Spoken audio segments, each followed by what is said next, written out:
Fences are often forgotten when it comes to DIY, so let's look at what it takes to give one a makeover with Wattyl Solagard. First, before we start, let's make sure we have all the gear we need. Remove any pot plants or outdoor furniture that might be in the way. Tie back any trees or bushes. Then we'll rake up so there's no dirt or leaves around the fence. Lay your drop sheet over the ground to protect from paint spills. If your fence is old, greying or mouldy, then it's time to clean the fence with Wattyl Forestwood Deck and Timber Cleaner. Wet the fence before scrubbing thoroughly with a stiff bristle brush. Leave the cleaner for 10 to 20 minutes before rinsing off with fresh water. Allow the timber to dry. Ensure you scrape off any plant residue. Now it's time to paint. For this paling fence, we're going to be applying Wattyl Solagard Low Sheen. Stir well before and during use.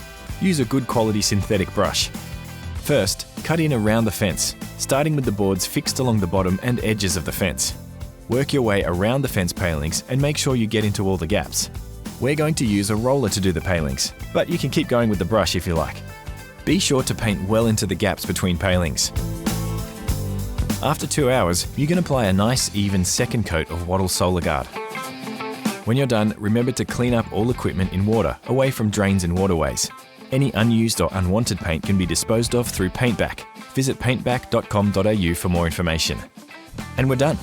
A new look and feel for your backyard area.